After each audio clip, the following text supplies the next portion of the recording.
Hello friends, সবাইকে জানাই good afternoon. আজকে আবার একটা রান্নার ভিডিও নিয়ে চলে এসেছি। আজকে একটা স্পেশাল মেনু, সেটা হচ্ছে বিরিয়ানি।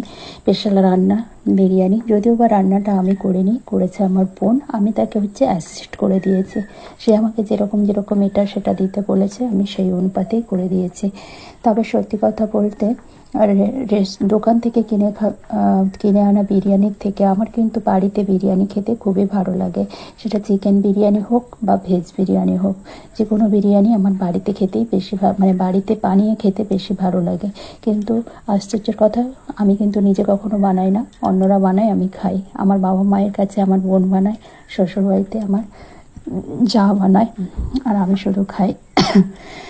তো আমার শ্বশুরবাড়িতে আবার চিকেন বিরিয়ানি হয় না, কারণ আমাদের চিকেন রান্নাটা একটু বাড়ি থেকে অনেকটা দূরে গিয়ে হয় বলে ওই খাটনিটা কেউ নেয় না। আমার বাড়িতেই ভেজ বিরিয়ানিই হয়, এবং সেটা আমার যা রান্না করে এবং দুর্দান্ত রান্না করে। তার সঙ্গে চিলি পনির হোক বা চিলি সোয়াবিন বেশি হয়। আমার তো ভীষণই ভালো লাগে ওনার হাতে ভেজ বিরিয়ানিটা খেতে। আর আমার বাবা মায়ের কাছে যখনই বিরিয়ানি হয়, সেটা আমার বোনই বানায়। আমার এখনও একবারও হাতে খড়ি হয়নি।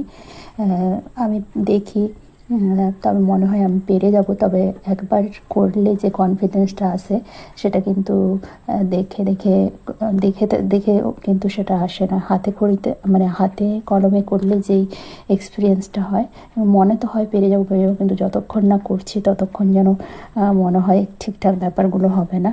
তো এখন তো বাড়িতে সবাই, যে কোনো অকেশন হোক বা এমনি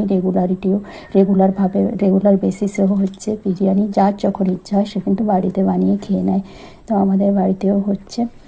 তো আমাদের বাড়িতেই তো দেখতেই পেলেন, আমাদের আগে আমাদের বোন তো মাংসটা রান্নাই করে ফেলেছে। তারপরে এই যে আস্তে আস্তে করে লেয়ারগুলো করা হচ্ছে। তারপরে যে প্রথমে হাঁড়িটার মধ্যে তো ঘি মাখিয়ে নিয়েছে। আমরা বেশি জন খাবো না, এই 8-9 জনের মতো, যার জন্য এইটুকু হাঁড়িতেই হয়ে যাবে বিরিয়ানিটা। আমার মা আবার একদমই খায় না, মা গন্ধ শুনলেই আমাদের সঙ্গে খেতে বসবে না, সে একটু দূরে গিয়ে খেতে বসে। তারপরে এই যে বোন প্রথমে হাঁড়িতে প্রথম লেয়ারটা করেছে কিন্তু ভাত দিয়ে, যাতে মাংস প্রথমে দিলে যদি লেগে টেগে যায়, ওই জন্য প্রথমে ভাতটা দিয়েছে, তারপরে মাংস দিয়ে লেয়ার করলো।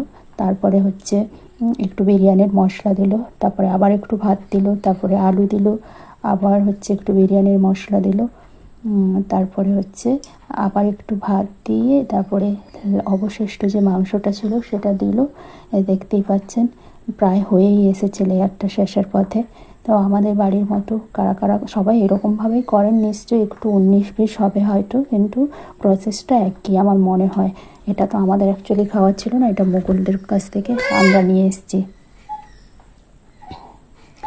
এই যে শেষের পথ হয়ে গেছে।